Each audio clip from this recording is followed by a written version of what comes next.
Oh my gosh. Okay, I am literally freaking out.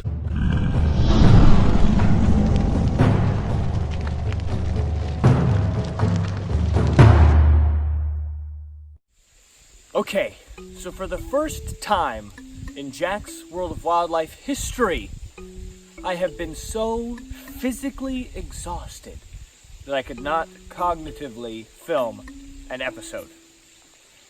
Now this has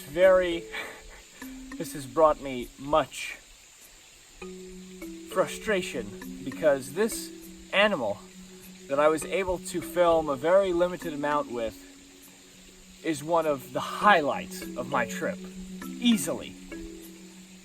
Now the creature we found last night is arguably the rarest animal I've ever found in my entire life. It was after a long, long day. I had been asleep for hours. My eyes were bloodshot. I was delirious when they got me up. Dude, come here. You gotta come. I'm like, how much clothes do I need to put on? I slap on my boots, these sweatpants, no shirt, and I run all the way out here. And I'm like, what is it, guys? What is it? David's like, Gage is crying right now. Gage is crying. And I'm like, what could it be? Did they find a king cobra? Because we had just worked with some big king cobras at the snake show earlier that day. So we'd had a long day. We just got back from night hiking for Waglerai temple vipers, which we found. And I'm like, whew, I've had a good day. I'm gonna go to bed. I deserve this. I earned this. And then I wake up. Pangolin. A Sunda Pangolin. Now, pangolins are small mammals that are covered in scales that are native to Southeast Asia, and they range into Africa as well. Now, pangolins, sadly, are heavily trafficked for their scales. A lot of people believe that the scales have medicinal properties, that they can cure anything from eczema to cancer to ADHD. So people in a lot of Eastern countries will actually poach these animals and kill them, sell the meat, sell the scales. It's very, very sad. These guys are pretty much defenseless other than their armor. They'll pretty much just roll into a ball when they're threatened, and they'll just sit there and wait for you to leave. And then they'll uncurl and kind of walk off. Now what's really, really cool about pangolins is that they feed entirely on ants and termites. They don't eat anything else. So they actually lack really any teeth whatsoever. They have bony plates that sit atop one another that they actually just crush the ants and the termites that they're eating. Now the name pangolin actually comes from an old Malay word, pinguling, which actually means he who rolls up, referring again to that defensive nature where when these pangolins are threatened, they'll curl up, protect that head with that scale-covered tail, and wait for the predator to leave. Now, pangolins are primarily nocturnal, so they're active pretty much exclusively at night. During the day, they'll rest in sort of things like this, underneath rocks, burrows that they've dug. They're very, very capable of constructing their own burrows. They have very powerful front claws and hind claws as well for digging. That aids a lot in tearing open big termite nests or big ant nests as well to feed on those ants.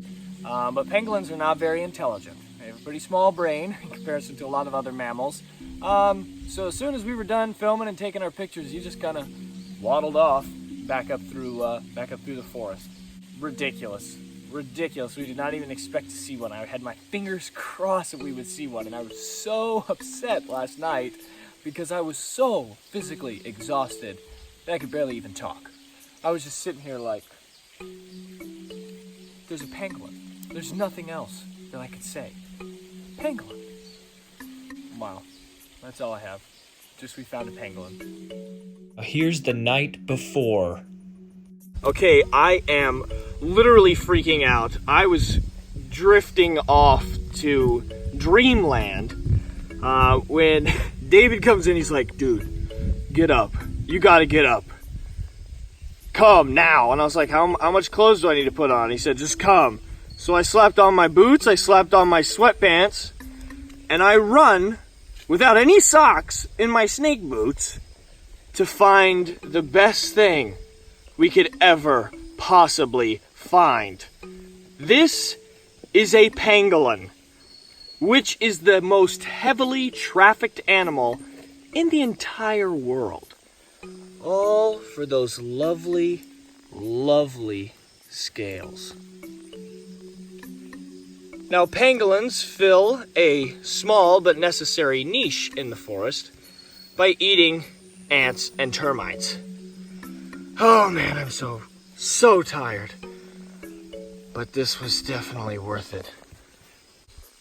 Oh my gosh. I am almost too tired to comprehend what we have just found. This is a Sunda pangolin.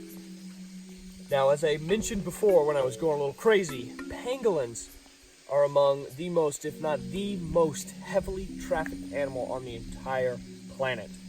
All because of these scales here.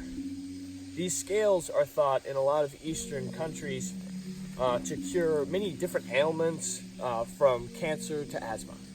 So it's very sad, but a lot of these pangolins end up going towards that notion.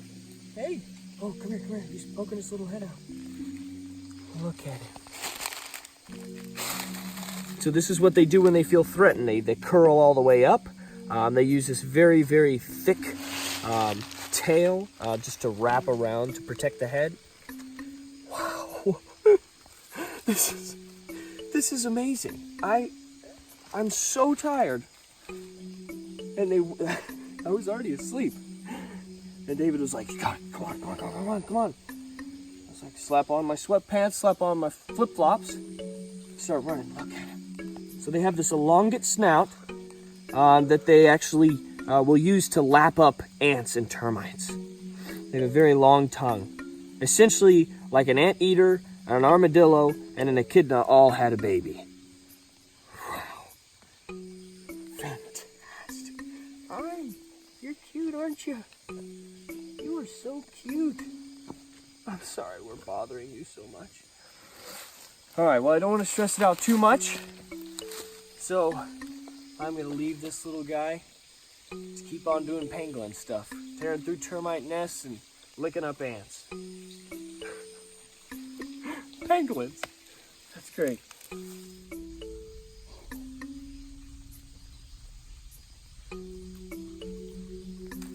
We were fortunate enough to find this little pangolin on a piece of property that is privately owned, and luckily the owner was ecstatic to hear that there were these beautiful animals enjoying his property, and he is going to make sure that no poachers are ever on the property to take any of these beautiful, beautiful animals away. He was so excited to hear that he could contribute to conservation by helping provide a safe place for these animals to live, feed, and reproduce. So pangolin scales are made out of something called keratin, which is a common makeup of a lot of things in nature, anything from rhino horns to even human fingernails. So sadly, there is no medicinal property. It's no different really chemically than your fingernail. So it's very, very saddening to see a lot of pangolins fall prey to this illegal trade of their scales. Now, pangolins are adept climbers. They do have a prehensile tail, which means they can actually grip branches. They can grip the trunks of trees to actually help them climb all the way up for termite nests, for ant nests up in the trees. They will dig underground, they will tear into them on the ground, and they will find them above ground. Anything they can do to get their favorite meal, they will do. And the reason why pangolins are so successful in the forest is because they have no competition. They are really the only things eating ants and termites.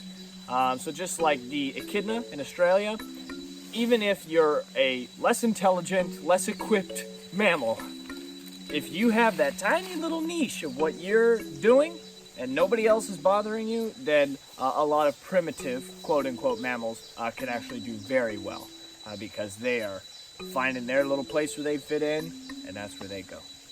So right here is actually what raised a few eyebrows for me a few days ago when we checked into this place. This is an old termite nest, but if you look here, it has been torn apart. And I mean, even an old nest is still very, very tough. And there are few things that can tear through that nest. A pangolin is the only option.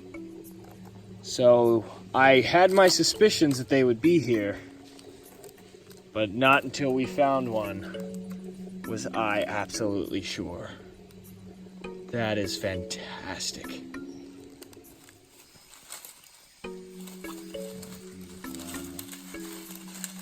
They're so unique too, not really like any other Yeah. type of animal. Yeah, they're really not. Got a lot of similarities with a lot of folks, but you don't quite got your own. Now, although these animals are being poached in the thousands, hope is not lost. You can help save pangolins by donating or even adopting pangolins through multiple charity websites and organizations. I will attach a ton of resources in the comments below and in my caption on how you, as your own person, no matter where you are in the world, can help these beautiful animals make a comeback and help them return into the forest that they call home. This is what Jack's World of Wildlife is all about, bringing you guys the animals and helping us save them all.